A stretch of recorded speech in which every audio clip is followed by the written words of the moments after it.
Greetings. Here we go again, this time round 2. I am Flore Lindor Latortue, affectionately Dr. Flore. Welcome to Gade Tet Ou with Dr. Flore. Gade Tet Ou with Dr. Flore is a safe space and partnership with Community News Network where we bring inspiration, motivation, conscience awareness, and fun. Our guests never ask for the questions prior because we tell them that they have to be part of that transformation.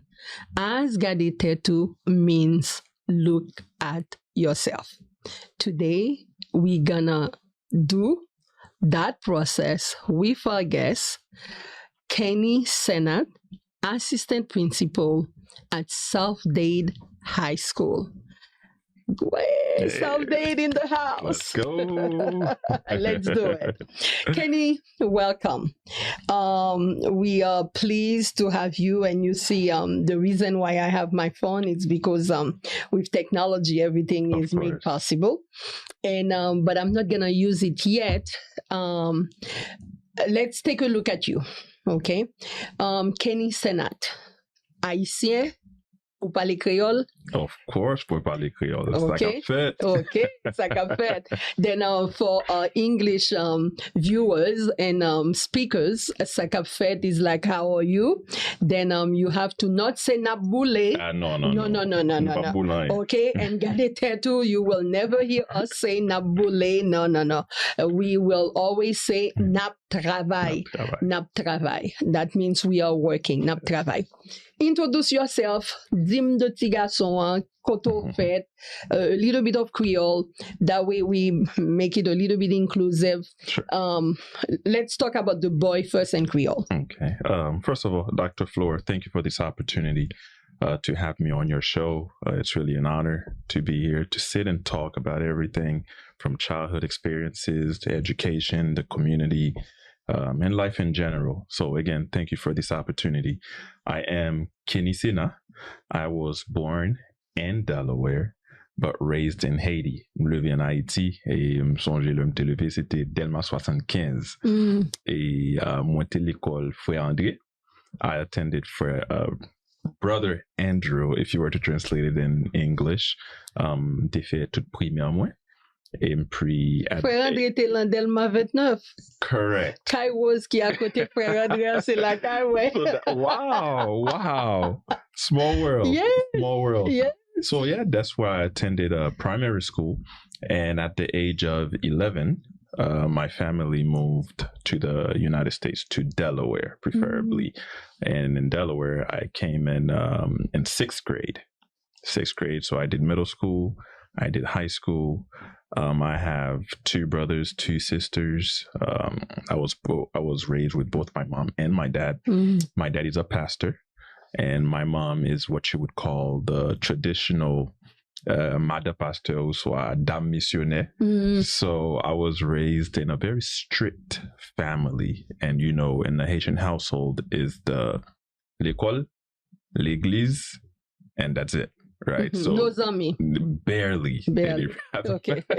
Then, you know, when I tell people Gade Tet Ou, right, and I encourage you to buy the book in Amazon, then here's a guest that is describing his upbringing as a traditional boy. Then once from a traditional family of a mother, father, and 2 things: school, church. School, church. Yeah. I even asked him if he had any friends. You saw his reaction. And if you and Gade Tet Ou, you will see as well that similarity. Yes. Then we will not have no sleepover. In our culture. Oh, that's non-negotiable. And I raised my kids the same way. They felt that I was outdated. But I don't care. Something that at least culturally and that Community News Network is allowing us to do. It's to show as the chairman is said and it's his interview amplifying our voice, but also amplifying our values and our culture. Of course. Yes. Okay, then a very traditional boy. I see you came with your tie here. You okay? Well presented. That's the way Thank we you. were raised. Yes, of course. Yeah. C'est un bagay qui toujours est avec moi pour jusqu'à présent.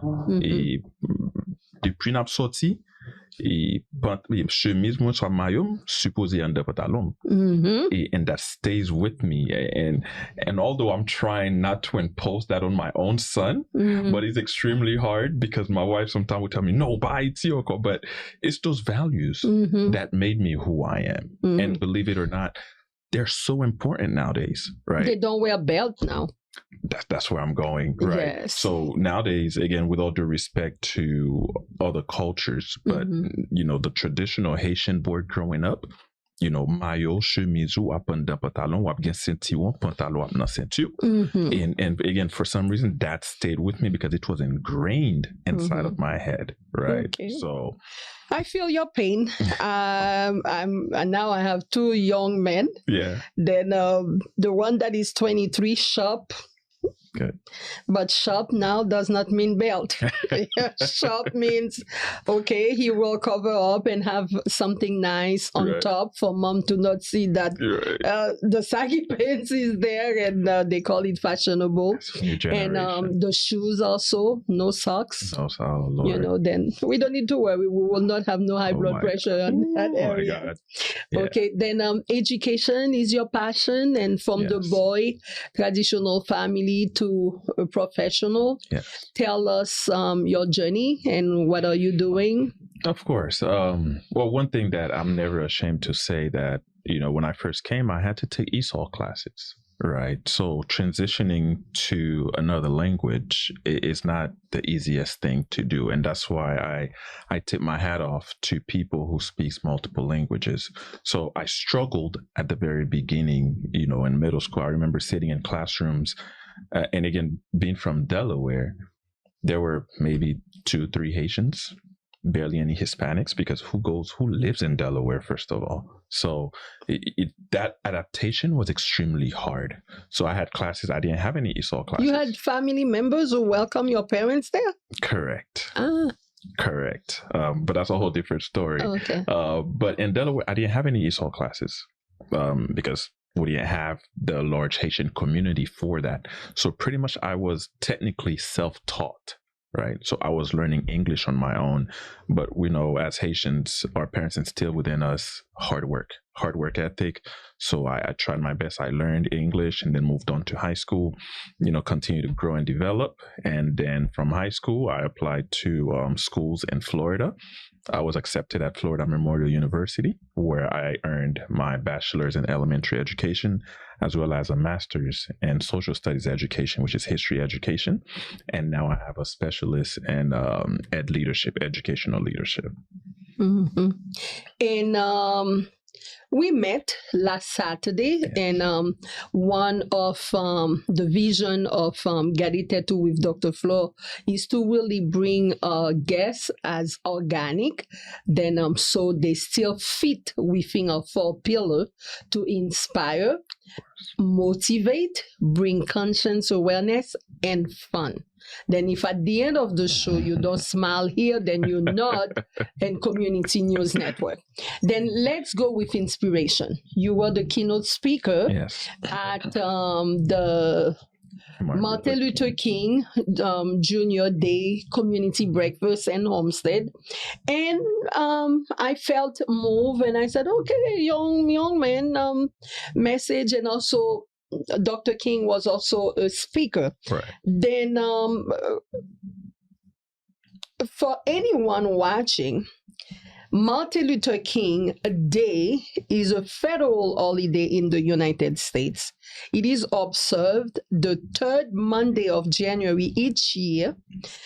King was the chief spokesperson for nonviolence activism in the civil rights movement, which protested legalized racial discrimination in federal, state law, and civil society.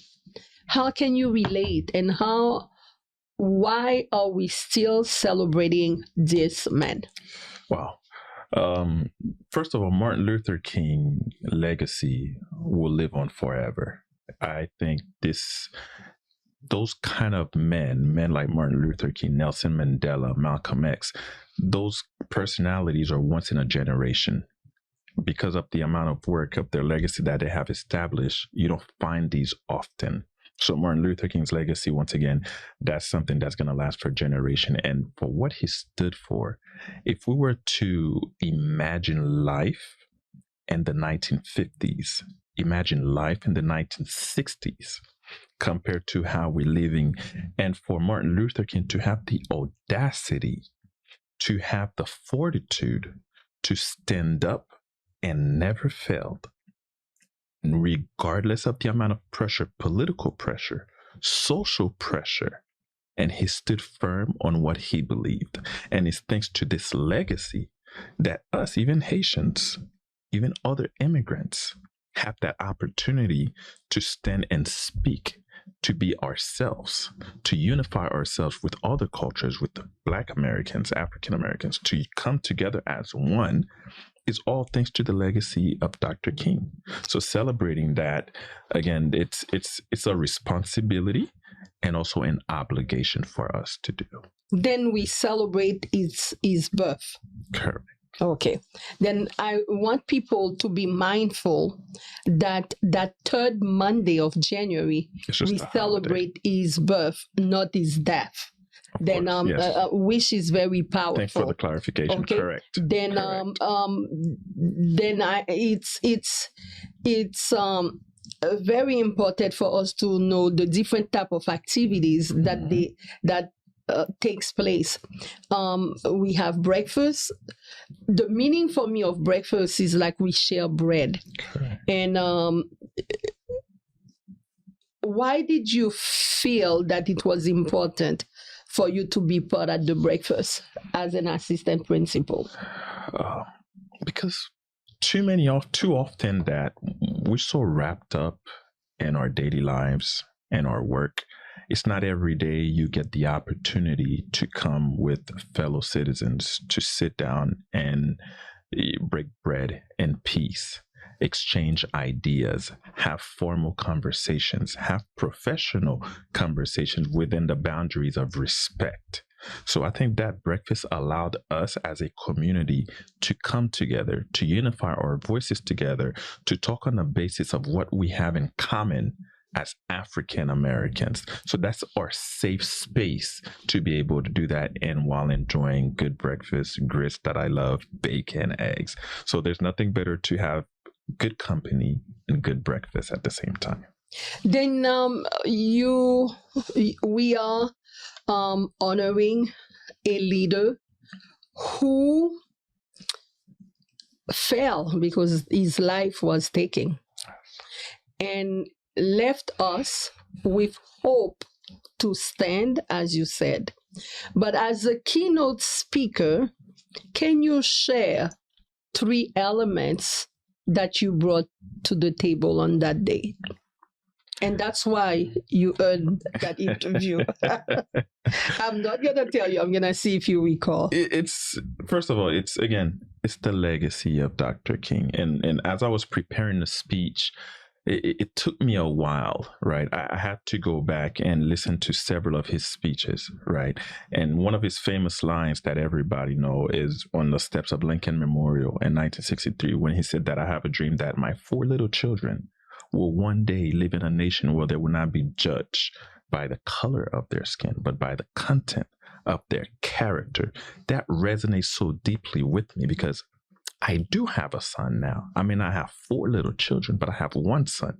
He's a Black boy, right? I do want people to see him for his character, not for his skin color. And as I'm preparing this speech, and one of the things that I stressed upon is the struggle that boys, that African Americans in our community face. And that's some of the things that Dr. King was preaching about, right? Peaceful protests, right? Unity, right? And I feel that we've strayed away from that aspect, Right. So one of the key parts in my speech again was stressing how it's important for African Americans to come together.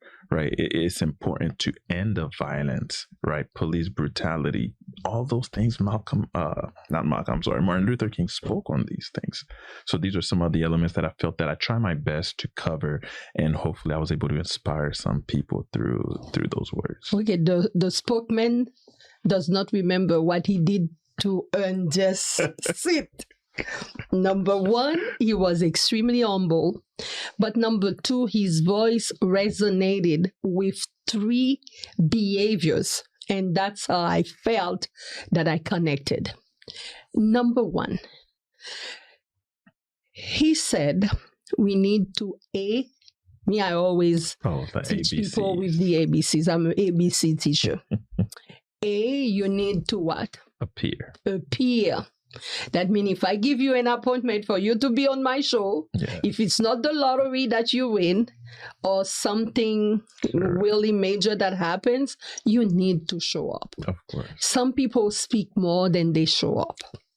That's true.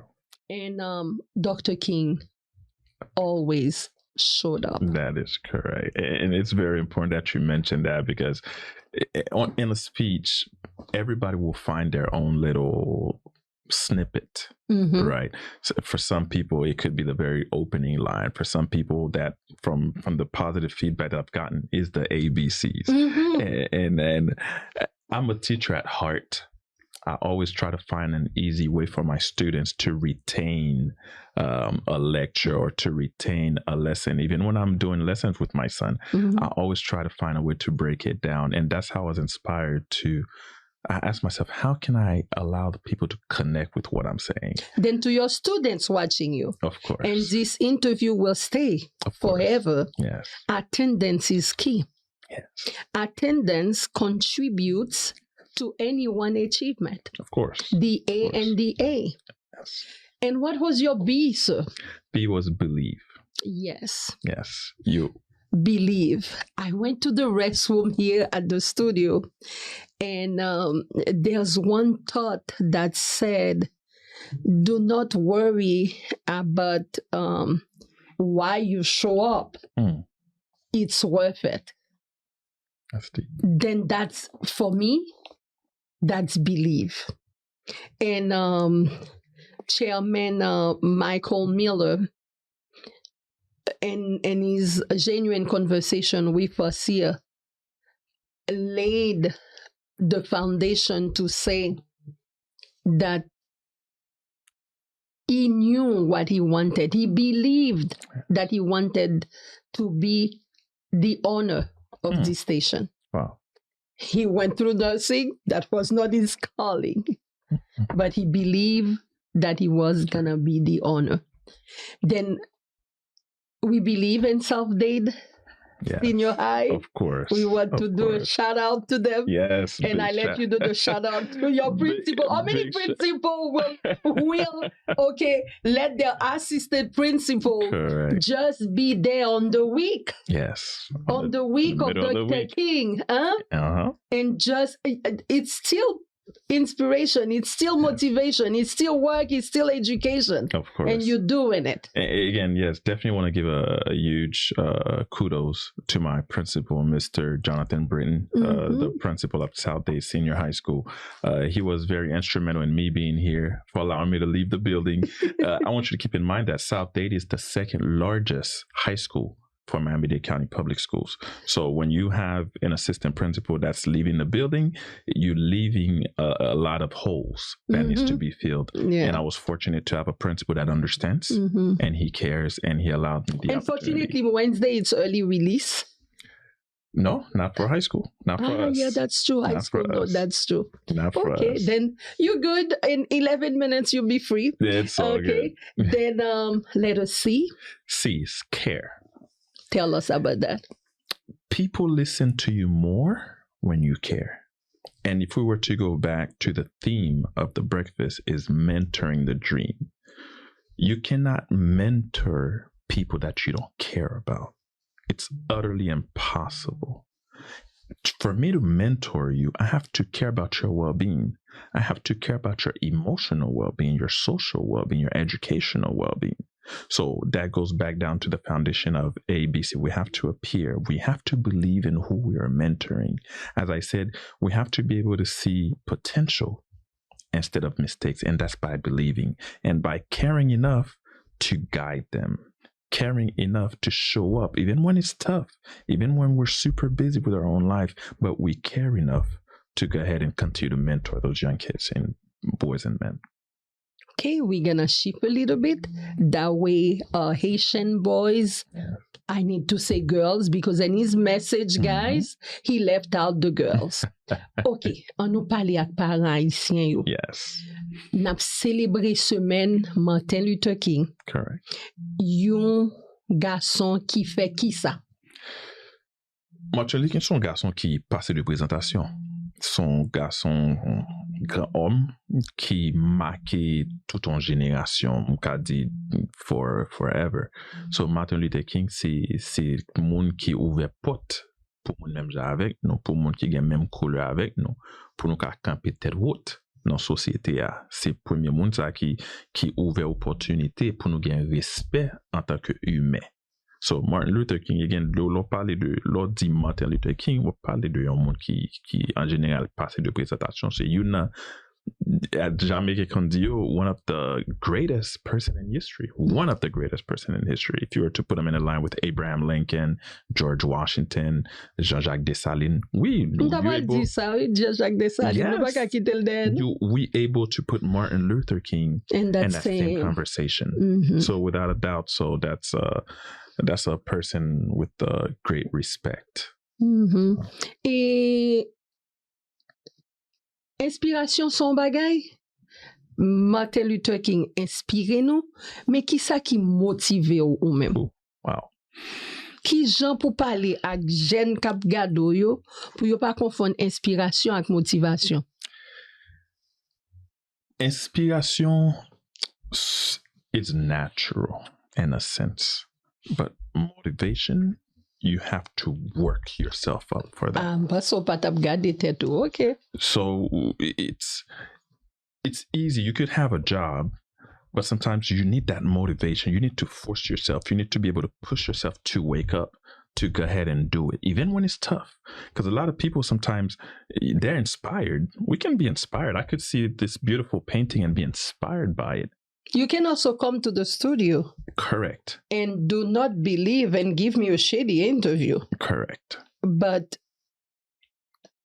if you care, there is no way that you will not leave an impact. Correct. So that motivation is something that you have to work at. Like I said, I can be inspired by this painting, but do I have the motivation now to take the time and paint my own painting? I can be the best musician ever, but do I have the motivation to practice my craft? Right? So anybody could be inspired by anything, but motivation is something you have to work for. It's something that you have to wake up every day and set your mind for it, motivate yourself. So I think for our young generation, you know, they could find inspiration. I don't think we have a lack of inspiration. Exactly. The examples have been set for us. We have too many of them. You know, if we study history, you know, Jean-Jacques Dessalines, Malcolm X, Nelson Mandela, these are my heroes. That's why I keep repeating them. But the motivation now is you. Are you taking your time to read? Are you taking the time to better yourself? And that's where the motivation comes from, because nobody can motivate you. You motivate yourself. Anybody can inspire you. You're wearing a red tie. Yes. Is that the 5,000 role model? That is correct. Are you a product of the movement? I am a product of the 5,000 role model, and I am fortunate now to be also a sponsor of the 5,000 role model at Southdale Senior High School. That means you're giving back. We're giving back to our young men and boys. At Southdale, we have approximately 30 to 35 5,000 Role Model Boys, where we meet with them on a regular basis, where we work on character education, where we expose them to a different world outside of Homestead. We take field trips, we listen to speakers, we do college tours. So that is the purpose of the 5,000 Role Models. And again, I am fortunate, I am blessed to be a part of it and to be able to inspire and motivate young men and boys at our school. I think I will break the ceiling by introducing some women role models, girls, just for an exchange dialogue, perspective. Then we'll take your 30 boys and create like a round table with 30 girls, because I know that Dr. King has a daughter. Yes. And she's leaving Bernice, I think. And we cannot leave behind Correct. the girls becoming women and need to be remembered as ladies. No, and the process. I wholeheartedly agree with you, right? Because although we do live in a male-driven society, but the backbone of every society is women, and in order for us to have authentic women, we have to start training the young girls now. So I think that's extremely paramount. If we're able to do that, that would be great. That's good. Then we'll come back in about a year and see what we have accomplished. At least if we do 2 exchange where we put 30 boys from South Dade Senior High with 30 girls from ADAP, then we'll see what happens. And we don't have closing remarks on this show because we feel like we always have to leave the door crack, the window. That way, if the door is closed, but you will always think that you can see me through the windows of Community News Network. What is your inspiration today for the viewers and listeners? I have plenty, as a matter of fact. My dad is an inspiration. My mother is an inspiration. And now that I have a son, he's my inspiration. And I'm sure you probably can relate. When you move a family to the United States, it takes a lot of fortitude, both mental and physical, because majority of the time our parents, they don't benefit what we're benefiting now. We had to climb on their backs. They had to do 2 jobs. They had to do the craziest, the dirtiest of jobs to make us who we are today. So watching my mom and my dad today, that's my inspiration. That if they were able to drop everything that they had in Haiti, motherland, to come here to create this life for us, me as an assistant principal at the second largest high school in Miami-Dade County, that's inspiration for my mom and my dad. How long you've been in the school? In the South Dade? This is my 2nd year as an assistant principal. So that's an inspiration that hard work pays off, right? You can accomplish anything as long as you put your mind into it. You just got to stay focused. And my son is also my inspiration because I can see those same values, those same principles that was instilled in me early on that made me who I am today. And I can see that I'm starting to drop those seeds in my son. And little by little, I see he's taking them on, although he's relatively young, but it starts at that age and you're able to see that seed grow little by little. So these are my inspiration. And again, Dr. Flore, I could not thank you enough for this opportunity to sit and, talk about anything and everything. Hopefully this is not my last time. Oh, no. There's no closing remarks. You just have your inspiration, and we have a project to work on exchange with 30 boys and 30 girls. Yes. Then on this, we only say thank you, and we'll put you on pause. And for our viewers and listeners, Thank you for making Gade Tet Ou with Dr. Flore a safe space of inclusion, of cultural diversity, where we ask you to always look at yourself and always tune in because we bring you inspiration, motivation, conscience awareness, and fun. Until then, Gade Tet Ou.